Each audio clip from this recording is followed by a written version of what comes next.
Well, howdy, folks, and welcome to today's episode. We are at the infamous Crescent Hotel in Hot Springs, Arkansas. Let's go check it out.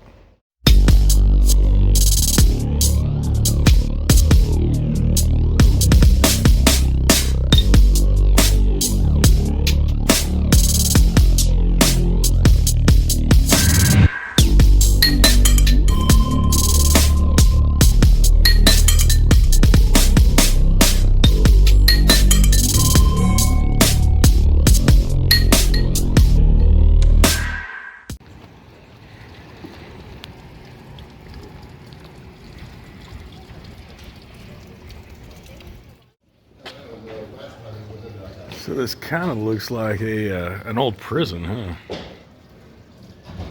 Very old, nostalgic looking building.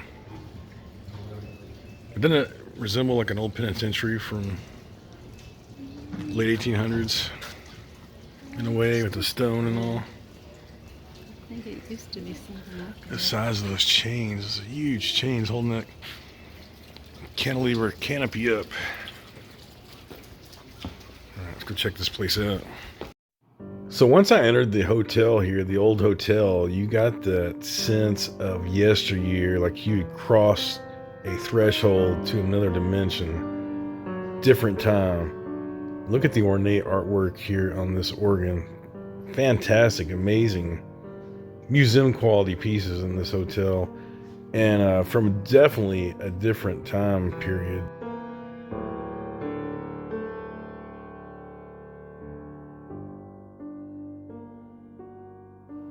I mean, check out this old banister staircase that goes from the bottom floor to the top floor. You can see the whole thing all the way down. It's really cool. Something you don't see in today's architecture. And little did I know, as I'm going through here, is that bottom floor was once a morgue. This building has quite the checkered past and quite a unique history. So yeah, let's dive into this.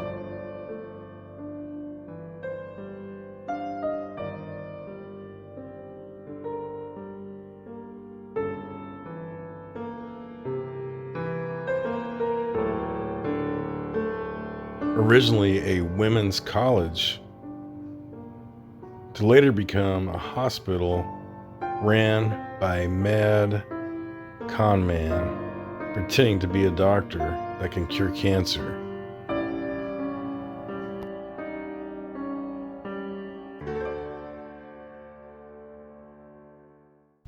Okay, we are back from the Crescent. We were just off Lake Beaver Lake. And I'm here interviewing a guy that has a lot of knowledge on the Crescent. And he would like to remain anonymous. So, Mr. Anonymous, I'm going to introduce you and flip the camera over to you. And we'll start asking a few questions. Sound good? That sounds amazing. Okay, so you have quite a bit of knowledge on the Crescent Hotel.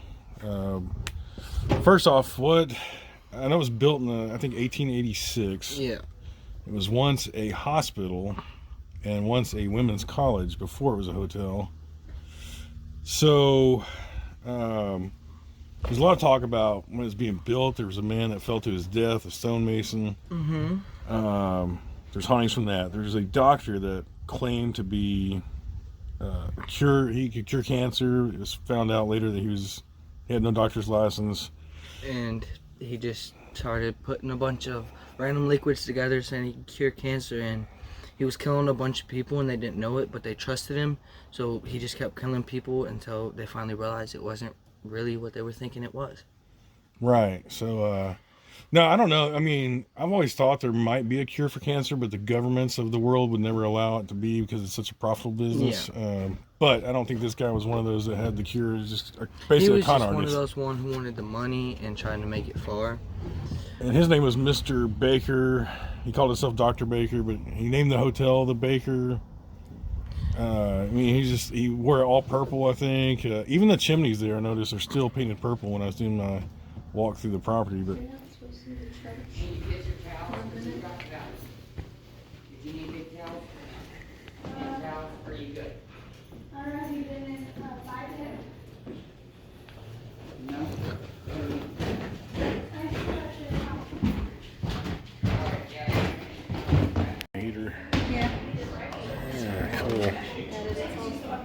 heater.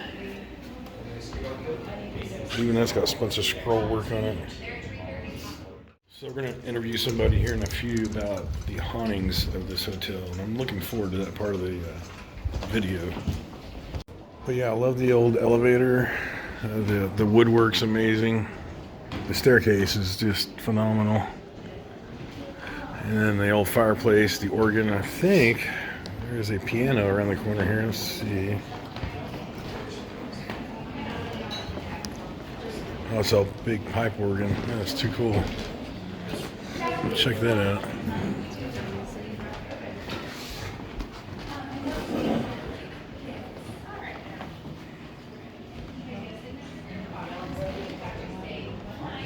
Saloon Model 4.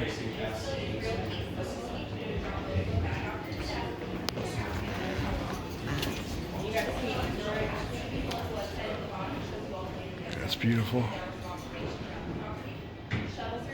Beautiful piece of art. Look at this staircase.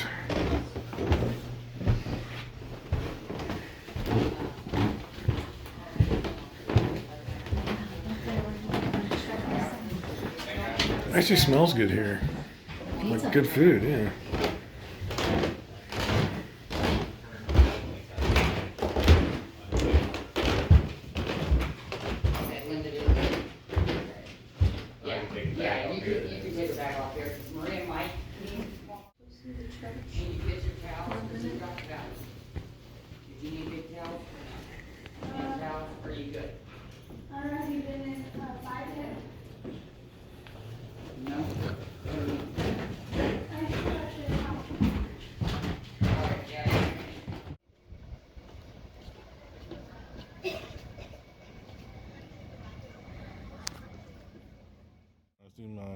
Walk through the property, but so tell me a little bit about the history of it. What do you know? And I mean, and the I know a hauntings. 4-year-old died there from an appendix, Yeah. and there's a bunch of different hauntings. And in a certain room in the hotel, the girl will stand at the end of your bed while you're sleeping. She'll watch you, and there's a bunch of different like stuff around the Crescent because there's people that have died around it, like some important people. Yeah. I don't really quite remember exactly, because when I was over there earlier and I was looking at it, I never did go inside, but it had a really eerie feeling, because towards the front, like the Crescent, where they were doing some construction on the side, Yeah. the basement goes down. When you look at the basement, it has an energy that kind of pulls you towards it, that makes you want to go down there and go see something. Well, there is a morgue there, and they did discover. I read that they discovered some of Dr. Baker's or fake Dr. Baker's vials were still buried in some kind of room that they found past the morgue. Like they'd hollowed a wall out to do some construction, found a whole other room that nobody knew about. What I also learned when I was there is that the annex, and I'll put a picture of the annex in here right now so you can see what I'm talking about. But the annex, when people walk through during the ghost tour, several people have fainted walking through there, and there's no explanation for it. So what do you think's going on with that? I mean, more of the energy that's in there, and some people have different connection with spirits. Like me, I can see them, I can sometimes communicate, sometimes interact. But some other people don't have quite as good as interactions. The energy overwhelms them and it takes over their mind and makes them very tired and not controlling their body. So you told me that before you started filming this, that you can communicate or see ghosts since you're about 2 or 3 years old, Yeah. right? So tell me some of that. Like how did that come about, and then how does that translate into walking through a property and seeing these things? Just when I was really young, I came home from school, maybe like 2, 3, 4. And I was telling my mom and my sister about how every day from preschool, I was just saying, I saw a lady in a white carriage, and they didn't know I knew what a carriage was. They didn't think I would know because I was in preschool. And it was really weirding them out, because I would explain it every day as I come home. And because the place I used to live, it was just full of spirits. You could walk out and see them. You could feel it. It was just like a very depressing, dark sense. So you lived in a place that was believed to have been like an Indian burial ground or something? Or It was an army base. it was an army base. Okay, so there's. I couldn't remember what we talked about, but yeah. So you lived in an army base where death had happened. It was close to Missile Base Road. Okay. And it was just, I've walked out middle of the night. I've seen what looks like people drowning in bridges in like the neighborhood I lived in, but there was nobody there. I've seen a bunch of people in the field that aren't even there. So you can somehow can you actually communicate with these entities? It depends on if they want me to or not. I know you told me when we were talking before you got on camera about a large being that was in front of your house that was waving at you and communicating with you, but when you asked your stepdad to come out, he couldn't see it. All right, so this was about like 6, maybe 5 years ago. Mm-hmm. I was standing on my porch just staring off with my friend in the dark, and I see this tall entity. It's about 10 foot tall. I'm looking at it. It gives me a good wave. And, you know, you walk outside, you try to threaten him, make sure, because it's a dude just staring at you. I threaten him, I go get my dad. He comes out, he walks over there, there's nobody there. I'm like, they're right there, there's no one there. And he goes back inside, and comes back, and me and my friend are just staring at it, wondering what it is. Let me ask you, when you saw this and you got your stepdad, did you see it again while he was out there, Yeah. or did it go? It never leaves. It never left, but he couldn't see it. Yeah, it was standing right there, and it waved at me. My friend saw it too. I'm like, it was weird because he usually never does, but sometimes it has 10, so when I get scared, other people see what I see. Okay. I've never really understood it, but I like kind of gives off an energy, and they start to see what I'm describing to them. And it's just, I've had some really scary encounters and some really nice encounters. Okay, so give us a little background on you've been able to communicate with these entities since quite a young age. And so when you were at the Crescent, you felt this negative energy. Did it feel negative or just felt like an energy? It was kind of like, I went to the Crescent. I looked at the basement. The basement has more of an energy to bring you in and not want you out. It won't want you to leave. It will make you want to stay, get lost, go off tour, go explore by yourself and get lost and not ever come back. Okay, so the basement, maybe because it was used as a morgue, or part of it was used as a morgue for a while. It also could have something to do with the cancer patients dying down there, and they want... Yeah, because this doctor was basically scamming people out of money, and they were going to die because what he was giving them was nothing. He just wanted them to think they had life and to give him all their money so they die, and he already has the money so they can't. But he was extremely charismatic from what I understand, so people were drawn to him, they liked him, and they trusted him. And just a typical, over-the-top con man. Also, they said in room 2, I think it was 216 or 218, maybe 218, you could smell pipe smoke. I walked by that room, I did not smell anything when I walked by. Smelled like laundry. Cause that room is more of, at night, about 3-4 o'clock in the morning, you'll be sitting there.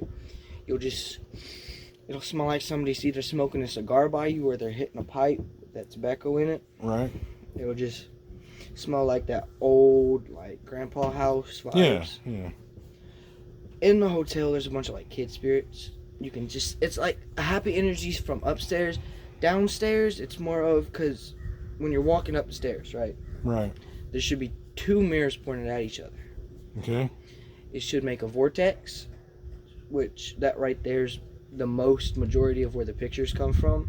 Yeah, and I've learned that. I didn't find that. I looked for it when I was in there. I did not find the 2 mirrors pointing at each other. They say that's where the most energy is. So that is the porthole, they say. That right there is a vortex. It is the infinite loop of mirrors is basically the energy that the spirits take off of to go forward and communicate, or go forward and get revenge, drive.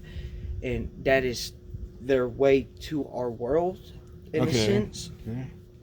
Because some spirits, they do live in their timeline. They don't see what we see. They see what they saw when they were They stay in their timeline. Okay, so that brings us to another point. Energy. Where do they get their energy from? Now, a lot of people say the limestone is a conductor of the energy and stores the energy for these beings. That is a very, very good energy in Arkansas limestone. Yes. Arkansas seems to be a very haunted state. It had a lot of Civil War battles. A lot of things have happened here. A lot of flooding and deaths and stuff. Especially around the Crescent, the Civil War. That's a part of it. Just a bunch of bad, good energy there. It's just, if I would have stepped foot inside, it was more of, I would have saw more, because you walk up the stairs, there's 2 mirrors, and that's where they get like the most famous photo. And why so I went down a couple of staircases. I don't think I went down the one. I pointed up to it, but I don't think I went up to that staircase. That's where I should have probably went. But I thought it was going to be one of the offshoot like wings. I went towards the annex because I heard that was where the main energy was. So I filmed some on the second floor of the annex. I didn't feel anything myself. This time I've been places where I do feel the energy and stuff, but I didn't today. Well, there was a lot of people there, and I don't know how that works. That's also a better thing. Yeah. When more people are there, what you want to do is, where you see less people, you want to go there, because the spirits are going to stay away from the people that are there. They want to go somewhere more quiet, more attracted, or somebody who wants to talk to them. Right. Okay. So they want to be seen and be communicated with. They want to, but they know they can't be. And there's only certain people that, when they are there, they don't want them to leave. So I was telling you before we started filming, I lived in a haunted house where a murder took place and a few other deaths had happened because it was built in 1861, I believe, during the Civil War. Well, I would feel things like the hair on my neck would stand up. My cat cat's hair would stand up and it arch its back. When this presence, you'd feel it, in certain rooms, certain times, you'd feel these things.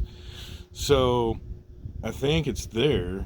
I didn't feel it today, but I think if you were in the right spot at the right time, I would have felt something there, because from what I understand, a lot of people have felt these entities from the Crescent.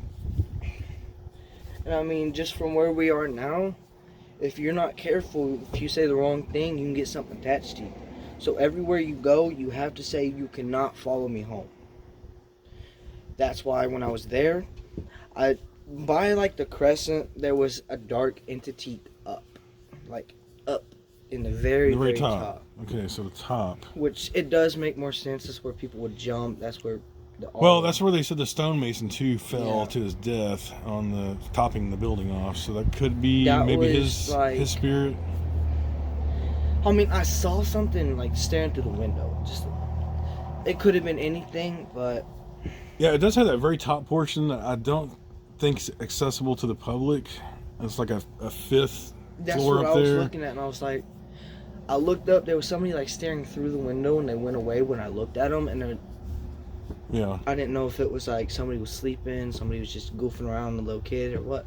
So the hotel is sold out. We wanted to stay there. I've tried 3 times now. It's been sold out every time, so I got to plan in advance. But I do want to spend the night there, and I want to try to get one of the haunted rooms. I've done that before at in Texas, a place called the Jefferson, or in Jefferson, Texas, a place called the I'm trying to remember the name of it now, the Excelsior House. It had a lot of famous people, presidents from the 1800s, and all stayed there. It's been continuously running, I believe, since 1850 something. So it's been around a long time, a lot of history. Yeah. We stayed in room, I think it was like 204, 205, whatever the haunted room was. We were able to book it. And my wife freaked out the entire night. She said she felt somebody sitting on the bed. Mm-hmm. The water was running. We went to dinner and I had like 2 bottles of wine, so I passed out. Didn't feel any of these things. So if I do it again, I want to make sure I'm sober mind so I can try to experience these things. But it is important, you said, to make sure you tell them, don't follow you, don't come with me, stay away from me once you leave, so that these spirits don't follow you. Because if you are talking to them, they will try to attach themselves to you to continue to talk.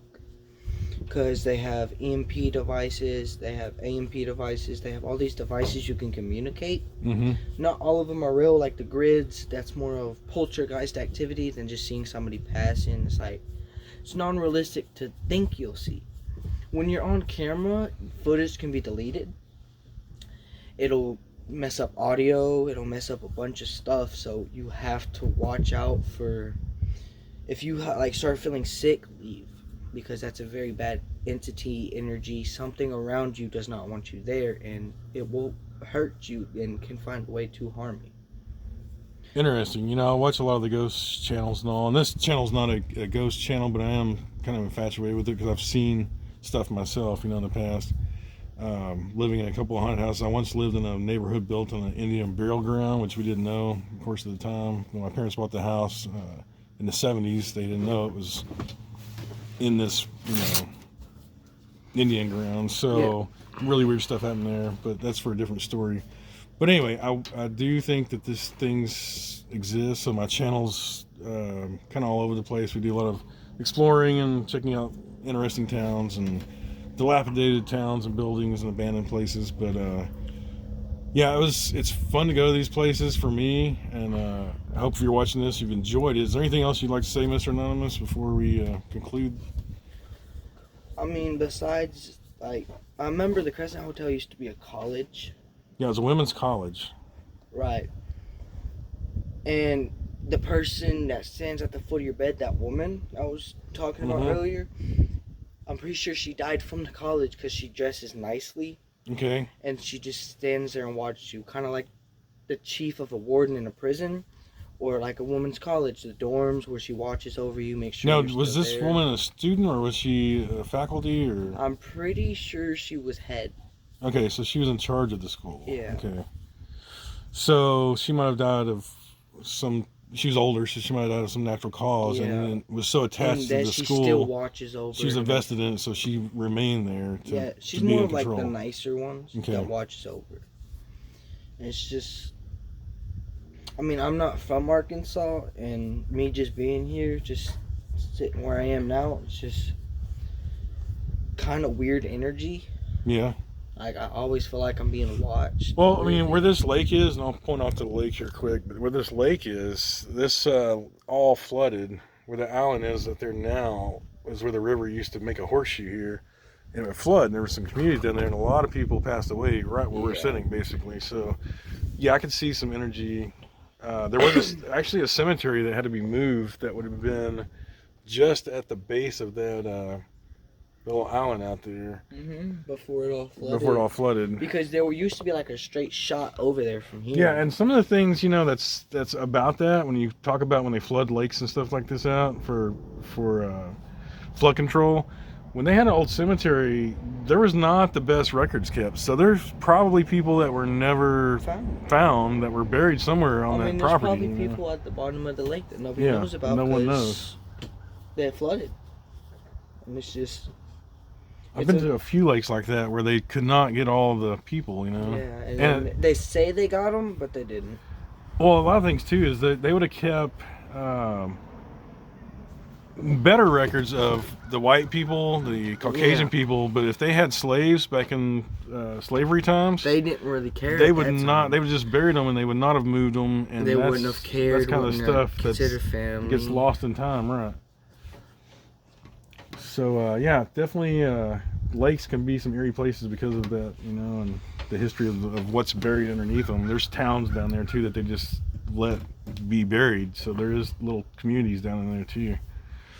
It's just, from my understandings, if my phone wouldn't have broke, I would have recorded it like last night, because it freaked me out. I was sitting there on my bed, you could see like the bed, the door, like, and there's like this little box down there. I went down there, checked it out this morning. You could unlatch it. It's pretty easy to open, but you'd hear it click.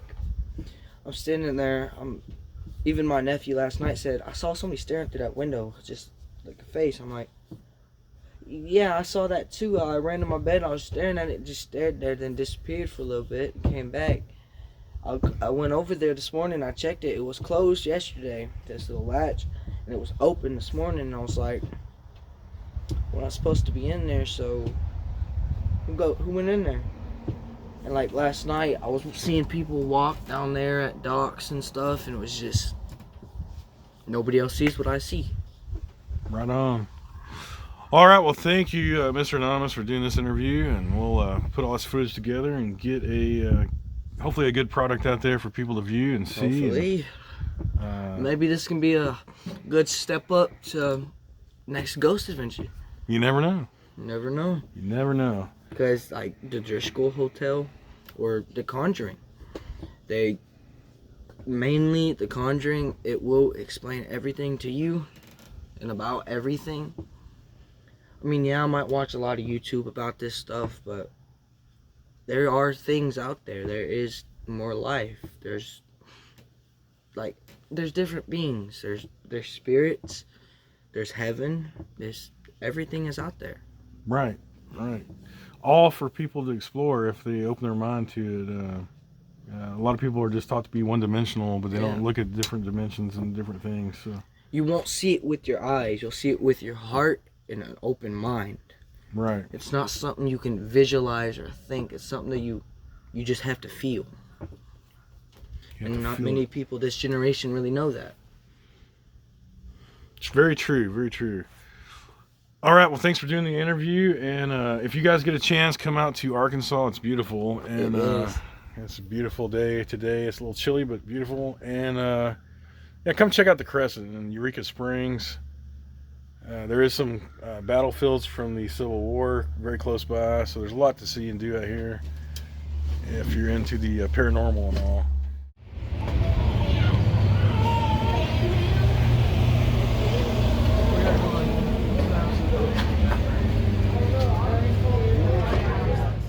Interesting. That's the first thing we saw in the parking lot here. Skeletons. Yeah.